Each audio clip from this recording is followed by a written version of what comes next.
Bad media Pawan Krishnamurthy మీద మరొకసారి video చేయవలసిన అనివార్యమైన పరిస్థితి ఏర్పడింది.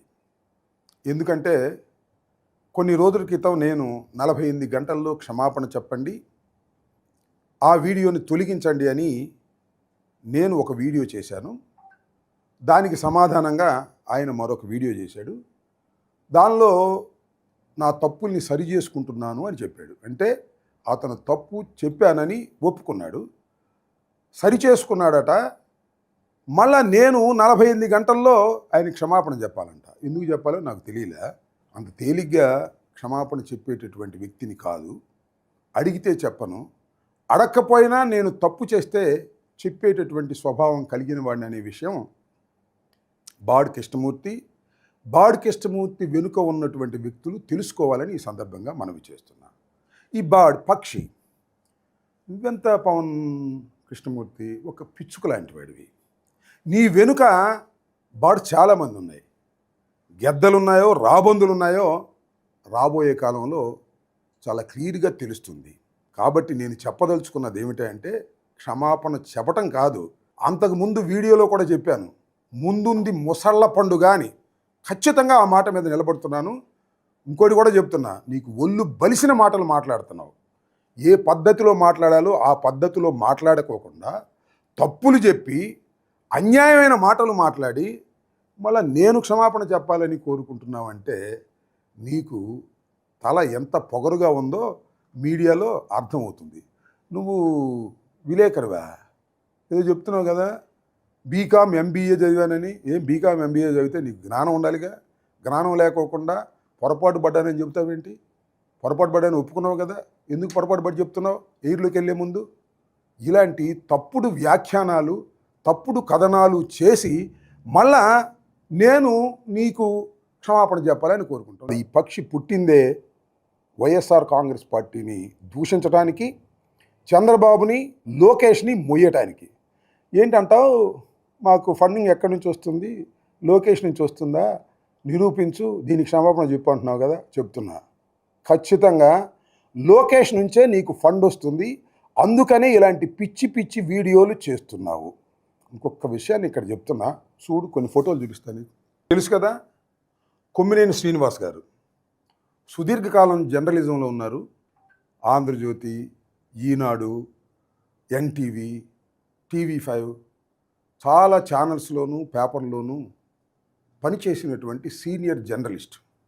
ఎందుకు చెప్తున్నానో మళ్ళీ చెప్తాను నీకు. ఈయన కేవీ రెడ్డి, ఈయన కూడా జర్నలిజంలో చాలా పేరు ప్రఖ్యాతులు గడించినటువంటి వ్యక్తి. ఈయన పోసాని కృష్ణమురళి గారు సినిమా డైరెక్టరు, సినిమా యాక్టరు. ఈయన కృష్ణరాజు గారు, ఈయన కూడా జర్నలిజంలో పనిచేసినటువంటి వ్యక్తి. వీళ్ళందరినీ ఎందుకు చూపిస్తున్నానంటే వీళ్ళందరి మీద తప్పుడు కేసులు పెట్టి జైల్లో పెట్టారు. చాలా కాలం జైల్లో ఉండి వచ్చారు. అలాంటి నేపథ్యం వాళ్ళ రాష్ట్రంలో జరుగుతుంది. కూటమి ప్రభుత్వం ఈ విధంగా ప్రవర్తిస్తుంది.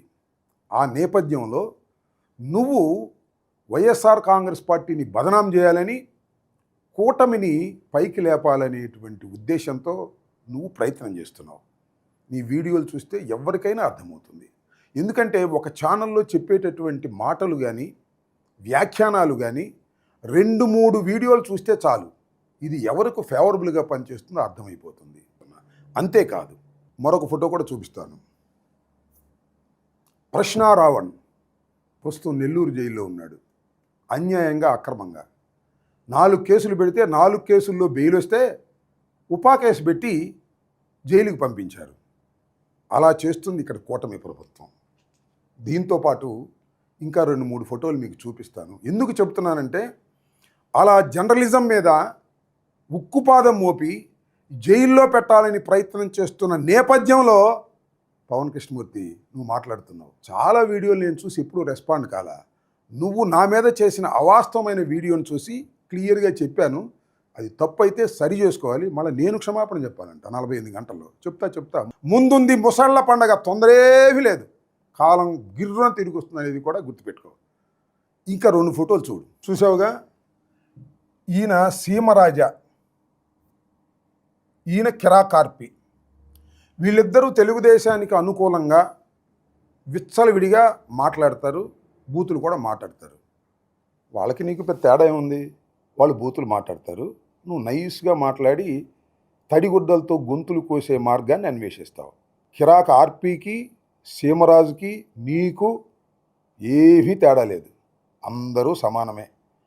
చంద్రబాబు దగ్గర, లోకేష్ దగ్గర డబ్బులు తీసుకుని మీరు ఈ రకమైనటువంటి కార్యక్రమాలు చేస్తున్నారు, గుర్తుపెట్టుకో. ఇంతకుముందు నేను చూపించినటువంటి ఫోటోల్లోని వ్యక్తులు జర్నలిస్టులు, జైల్లో ఉన్నారు. వీళ్ళు ఉంటారు భవిష్యత్తులో జైల్లో. నువ్వు కూడా సిద్ధంగా ఉండమని సవినయంగా హెచ్చరిక చేసి చెప్తున్నా. నువ్వు పిచ్చుక లాంటి వాడివి. ఈ బాడు మీడియాలో నీ వెనకాలన్న గెద్దలు పిచ్చుక మీద ఏదైనా ఆయుధం వేస్తే వస్తాయో రావో ఒకసారి ఆలోచించుకుని భవిష్యత్తులో మాట్లాడు. సరే, నీకోసం టైం వేస్ట్ చేసి నేను సమాధానం చెప్పవలసి వచ్చింది. సమాధానం చెబుతూనే ఉంటాను, దానిలో ఏ వెనుకాడను. నాతో ఎవరో మిత్రులు చెప్పారు, ఆ పవన్ కృష్ణమూర్తి కోసం మీరు చేయటం ఏంటండి, ఎవరితోన్నా చేపించవచ్చు కదా అని. అట్లా నేను ఎవరితోనూ చేపించను, డైరెక్ట్గానే నేను మాట్లాడతాను. మళ్ళా వీడియో చేయి, మళ్ళా మాట్లాడతాను, నీ సంగతి ఏంటో తేలుస్తానని గుర్తుపెట్టుకోమని ఈ సందర్భంగా చెప్పదలుచుకున్నాను.